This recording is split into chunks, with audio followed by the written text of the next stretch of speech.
इनका है। सारे चारों जो और अन्य विधायक वो सब इनके ही हैं, तो सरकार इनकी है, विधायक इनके हैं, तो इनको भी तो कुछ करना है। कहीं सारे हम थोड़ी करेंगे। वहाँ पे नरेश मीणा का चुनाव लड़ना ही कांग्रेस के लिए नुकसानदायक हो गया था।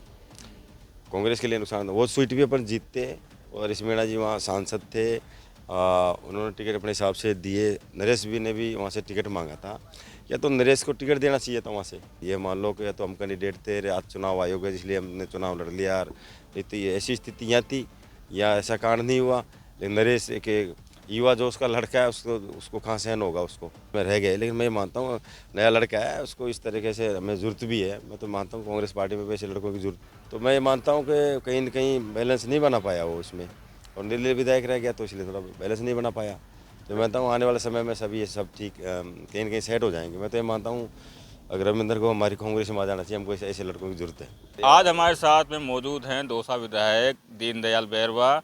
बात करते हैं सर, लगातार फील्ड में जा रहे हो आप, विपक्ष की भूमिका के तौर पर आपने कुछ ज्ञापन भी दिए हैं। जिस तरीके से दौसा में सड़कें खुदी हुई है, किस तरह की राजनीति चल रही है दौसा में? देखिए, तो सरकार बदलती है तो मैं मानता हूँ कि फ़र्क तो आता ही है। अभी दौसा के अंदर ईसदा प्रोजेक्ट के अंदर कई जगह पाइपलाइन के काम चल रहे हैं, तो उसमें कि टेंडर में एक पूरी प्रक्रियाएं थी कि भाई आप सीसी रोड भी तोड़ोगे या आप टाइल रोड भी तोड़ोगे, तो उसके अंदर आपको उसको वापस वैसे है वैसे के वैसे बना के देना पड़ेगा। लेकिन मैं मानता हूँ दौसा के अंदर करीब करीब पूरे शहर में 75% कार्य हो चुका है इस श्रद्धा का, जो कांग्रेस सरकार ने पास करवाया था इसको, मुरारी जी मीणा साहब ने। लेकिन वो रोडों को पाइपलाइन डाल दिए, सारा सब कुछ हो गया उसके, लेकिन रोडों को वैसे के वैसे ही छोड़ दिया। शहर को एक तरह से मैं मानता हूँ कि स्थिति ठीक नहीं है आज की तारीख में। अपन घुसते हैं शहर के अंदर तो वो उसको उनकी रिपेयरिंग की ज़रूरत है, उनको उनके जो सुदृढ़ीकरण उनकी ज़रूरत है। उस मामले को लेकर हमने कलेक्टर साहब को ज्ञापन दिया है मैंने उस बारे में। लेकिन सर, किस तरह की राजनीति मानते हैं? क्योंकि सबसे बड़ा चुनौती तो यही है कि भले ही आप विधायक हैं लेकिन विपक्ष में हैं, तो कितनी बड़ी चुनौतियां हैं आपके सामने? देखो, ऐसा है, विपक्ष की भूमिका तो अब निभानी पड़ेगी। कांग्रेस के बीजेपी की सरकार है, तो इसमें मैं मानता हूँ कि काफ़ी सारी नॉलेज है राजनीति की। हमने एमएलए तो पहली बार बना हूँ मैं, लेकिन इससे छोटे पदों में मैं बहुत रहा हूँ, मेरे को काफ़ी नॉलेज है। कुछ कार्य ऐसे होते हैं जो सरकार को करने पड़ेंगे, कुछ कार्य ऐसे होते हैं। और मैं तो सबसे बड़ी बात ये मानता हूँ, यहाँ पे तो मेरे अलावा सारा ही तंत्र इनका है। सारे चारों जो और अन्य विधायक वो सब इनके ही हैं, तो सरकार इनकी है, विधायक इनके हैं, तो इनको भी तो कुछ करना है। कहीं सारे हम थोड़ी करेंगे।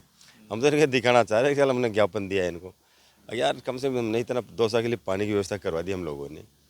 जिनके पाइपलाइन काम चल रहे हैं, टंकियाँ बन रही है, गाँव के लिए भी अब टेंडर होने वाले हैं। कम से कम इसको बखूबी आप इसको थोड़ा ठीक ठाक तो चलवाओ, ताकि समय पे पेमेंट करो, समय पे इसका 2023 में पूरा होना था लास्ट में। अब ये देखो आपके सामने 1 साल पूरा हो गया। लेकिन सर, आपने एक साल की बात की, पानी पे बड़ी राजनीति होती रही है। पिछले विधानसभा चुनाव में भी काफ़ी राजनीति हुई थी, लोकसभा चुनाव आए तब भी राजनीति हुई।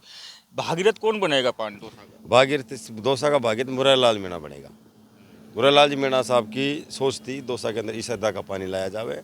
मेरे को आज भी याद है 2011-12 के अंदर स्वर्गीय राजेश पायलट साहब की मूर्ति का अनावरण हुआ था मेरे यहाँ पास में। उस टाइम पे हम सरपंच हुआ करते थे। सीएम साहब भी आए थे, उसमें सचिन पायलट साहब भी थे, अन्य कई सीएम आए थे उस टाइम पे। उसमें अनावरण हुआ था। उस टाइम में मुरारी लाल जी मीणा साहब ने वो मांग करी थी इस श्रद्धा की। उस टाइम पे लोग इसको एक हवा समझते थे कि यार ये हवाई फायर कर रहा है मुरारी लाल मीणा जो यहाँ पे मंत्री है। लेकिन जैसे ही सेकंड फेज में दोबारा ये मंत्री बने गहलोत साहब की सरकार में, सचिन पायलट साहब उस टाइम डिप्टी सीएम थे, इन्होंने पूर्ण जोर लगाया और इस श्रद्धा के मैं कह रहा हूँ 1100 दौसा जिले के लिए दे दिया उन्होंने। बहुत बड़ी बात है। 1100 कोई गांव दौसा जिले के, उनके लिए पूरे के लिए, शहरों के लिए, सबके लिए श्रद्धा का दे दिया, जो आपके सामने मूर्त रूप तैयार। सीधी सी बात है, मुरारी लाल जी मीणा साहब इसके भागीरथ हैं। अब चाहे अभी प्रभारी मंत्री जी राठौड़ साहब भी आए थे, उस दिन मैं उस कार्यक्रम में मौजूद था। उस दिन वो भी कह रहे थे, उस दिन साहब पानी के ईआरसीपी की बात कर रहे थे, तो ईआरसीपी तो पता नहीं कब आएगी साहब। पानी तो जरूरत अब है, और वो तो मैं बताऊँ 70% कार्य हो चुका है। अभी नहीं तो सेकंड ईयर पानी आएगा। तो दौसा का तो मैं बताऊँ सौभाग्य शाली समझता हूँ लोगों को मैं, इस श्रद्धा का प्रोजेक्ट जो दिया मुरारी लाल जी मीणा साहब कांग्रेस सरकार ने। आपने थोड़ी देर पहले तंत्र की बात की थी, दौसा में बीजेपी का तंत्र है, लेकिन जिस तरीके से आपका चुनाव हुआ था, बड़ा रोमांचक चुनाव था और पल पल जो समीकरण थे वो बदल रहे थे। अभी भी याद है कि अब तो देखो मैं ऐसा मैंने कभी मैं तो एक हम दरअसल पे काम करने वाले आदमी हैं, हम जनता को साथ में लेकर चलने वाले आदमी हैं। मैंने उस दिन टिकट मिला, उस टाइम पे मेरी एक ही बात थी, और रिजल्ट आया जब तक भी मेरी एक ही बात थी, अगर मैं जनता के साथ में लेकर, दौसा की जनता को साथ में लेकर, जो सर्व समाज जनता के साथ को लेकर मैं चुनाव में उतरा हूँ। कांग्रेस का सिंबल मेरे साथ था, नेता लोग मेरे साथ थे, तो मेरे को तो उस टाइम पे ऐसा एहसास नहीं हुआ था कि मैं चुनाव हारूंगा, क्योंकि हमने तो पार्टी ने भी अच्छा काम किया है, हमने भी लोगों की सेवा करी है। हमारे पिताजी स्वर्गीय किशन लाल जी बैरवा ने भी बहुत पूरी ज़िंदगी सेवा करी है, वो स्वर्गवासी हो गए, उनका आशीर्वाद रहा, पार्टी का रहा, सारी जनता का रहा, सर्व समाज जनता का रहा, तो मैं विधायक बना, और मैं आपके तत्पर में उसकी जनता के लिए तैयार रहूँगा। दो उपचुनाव में दो सीटें ऐसी थी जिस पर सबकी नज़रें थी, टोकनियरा, दौसा। दौसा से आप विधायक बन गए, लेकिन जो समरावता में जो हुआ थप्पड़ कांड के बाद में किस तरह के देखते हैं और आप किस नज़रिए से देखते हैं पूरे मामले को? तो मैं एक बात मानता हूँ, वहाँ पे नरेश मीणा का चुनाव लड़ना ही कांग्रेस के लिए नुकसानदायक हो गया था। कांग्रेस के लिए नुकसान, वो सीट भी अपन जीतते, और इस मीणा जी वहाँ सांसद थे, उन्होंने टिकट अपने हिसाब से दिए। नरेश भी ने भी वहाँ से टिकट मांगा था, या तो नरेश को टिकट देना चाहिए था वहाँ से, या नरेश को वहाँ से चुनाव नहीं लड़ना चाहिए था। और जो ये अकस्मात घटनाएं होती है, वो तो मेरे साथ भी स्थिति ऐसी थी, यहाँ पे मेरे भी कोई चुनाव में या कोई सुनने वाला नहीं था, इतना तगड़ा मतलब वो था इनका कि ये मान लो कि या तो हम कैंडिडेट थे, आज चुनाव आयोग है इसलिए हमने चुनाव लड़ लिया, और नहीं तो ये ऐसी स्थितियाँ थी, या ऐसा कांड नहीं हुआ। लेकिन नरेश एक युवा जो उसका लड़का है, उसको उसको कहाँ सहन होगा उसको। हम तो थोड़े से फिर भी सोच लेते हैं, नरेश ने जो जो किया उस एक अकस्मात घटना थी, उसमें मैं ये मानता हूँ वो चीज़, ऐसी घटनाएं होनी नहीं चाहिए थी, जो नरेश के लिए या पार्टी के लिए नुकसानदायक रही। लोकसभा चुनाव में नरेश मीणा दौसा में भी ट्राई किया था उन्होंने, और काफ़ी कुछ बयानबाजी भी की थी। क्या लगता है कि एक युवा नेता बढ़ नहीं पा रहा है या बढ़ा नहीं दे रहे उनको? देखो मैं बताऊँ, मेरे को पता है नरेश से मेरा अच्छा दोस्त है। नरेश से मेरी चुनाव से पहले मेरी मीटिंग हुई थी, उसने बोला यार मैं यहाँ से तैयारी कर रहा हूँ, मैं भी तैयारी कर रहा हूँ यहाँ से। पार्टी जिसको सिंबल देगी, सीधी सी बात, उसका काम करेंगे। नरेश जी का यहाँ नहीं बैठा, उन्होंने फिर वहाँ जोर लगाया, वहाँ भी उन पार्टी ने उसको टिकट नहीं दिया। हमारे कुछ नेता तो उसके पक्ष में थे, नरेश के टिकट देने के पक्ष में थे, लेकिन एक हाईकमान भी है, उसमें नहीं बैठ पा रहा उस मामले में, तो वो उन्होंने चुनाव लड़ा, जो कांग्रेस को भी नुकसान रहा और खुद को भी नुकसान हुआ।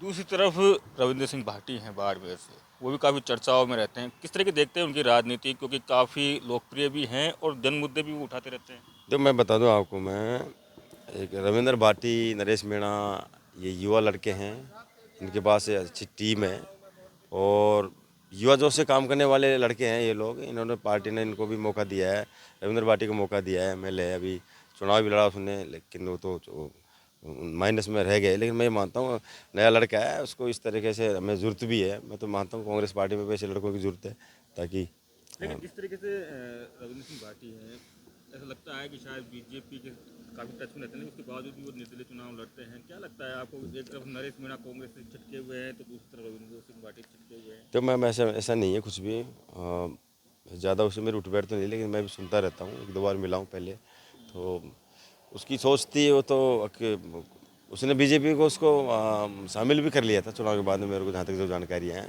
उसने फिर टिकट मांगा था लोकसभा का टिकट मांगा उसने, उसको नहीं दिया गया। तो मैं ये मानता हूँ कि कहीं न कहीं बैलेंस नहीं बना पाया वो उसमें, और निर्दलीय विधायक रह गया, तो इसलिए थोड़ा बैलेंस नहीं बना पाया। तो मैं मानता हूँ आने वाले समय में सभी ये सब ठीक कहीं न कहीं सेट हो जाएंगे। मैं तो ये मानता हूँ अगर रविंदर को हमारी कांग्रेस में आ जाना चाहिए, हमको ऐसे लड़कों की जरूरत है। दूसरी तरफ बात करेंगे, क्योंकि ये सवाल इसलिए पूछ रहा हूँ क्योंकि किरोड़लाल मीणा एक बड़े नेता हैं पूरे राजस्थान के, और जिस तरीके से वो कह रहे हैं कि जिस तरह उन पर कई बार जैसे कांग्रेस हमेशा हमलावर करते हैं, लेकिन उन्होंने कहा कि मेरा काम है सरकार को सही राह दिखाना, और इसका मतलब ये नहीं है कि मैं सरकार के विरोध में हूँ। किस तरह की मानते हैं? तो मैं ये मानता हूँ उनकी सोच है, बड़े नेता हैं, बहुत बड़े नेता हैं वो, तो उनकी सोच है, वो किस तरीके से बयान देते रहते हैं, लेकिन वो कहीं न कहीं जो बयानबाजी कहीं कहीं बोलते हैं, कहीं उनके अंदर बहुत बड़ा राज होता है उनके लिए, तो वो तो संघर्षशील नेता हैं। तो किस तरह का लगता है कि कांग्रेस बार बार कह रही है कि किरोड़लाल जी को बर्फ में लगा दिया है, चुनाव भी हार गए? तो मैं बता दूं आपको, मैं ये तो पार्टी का निर्णय था, सिंबल उनको भाई को मिला या मेरे कांग्रेस को मिला, जनता का फैसला था। मेरे को यहाँ से जनता ने मेरे को चुना। हार जीत होती रहती है, हार जीत होती रहती है। करोड़ों की जो बयानबाजी है, उनको उनको भी कैसे लगता होगा, कहीं न कहीं उनके दिल में होगी ऐसी बातें, जब ये ऐसी बातें बोल रहे होंगे, वो बहुत बड़े नेता हैं वो तो। लेकिन उसके बावजूद भी हालांकि बहुत पुराने सवाल हो गए हैं कि जिस तरीके से बात चलती है किरोड़लाल मीणा को संघर्ष के हिसाब से पद नहीं मिला, और दूसरी तरफ ये भी कहा जाता है कि सचिन पायलट को भी ऐसा ही नहीं मिला। तो दोनों की राजनीति किस तरह से देखते देखो मैं बता दूँ आपको, मैं सचिन पायलट साहब तो अभी नए नेता हैं हमारे यहाँ पे, 15-20 साल की उनकी राजनीति है। किरोड़ीलाल जी तो बहुत पुराने बीजेपी के नेता हैं। एक बार इन्होंने राजपाई बनाई थी, मैं बता दूँ उस टाइम पे भी उनको दरकिनार किया गया था। और अब भी मैं देखता रहता हूँ, मतलब इनकी जो बयानबाजी यार, जो इनका अभी तो वो इस्तीफे का ही कुछ नहीं बैठ पाया, तो वो ये चीज़ें हैं, या तो इनका पार्टी को इस्तीफा स्वीकार करना चाहिए या फिर किरोड़ीलाल जी को इस्तीफा वापस ले लेना चाहिए, ताकि मैं तो ये मानता हूँ दौसा की जनता का भला हो और प्रदेश में कुछ कार्य हों। आगे हों। तो ये थे दौसा विधायक दीनदयाल बेरवा, जिन्होंने राजस्थान तक से खास बातचीत की है। संदीप मीणा, दौसा, राजस्थान तक।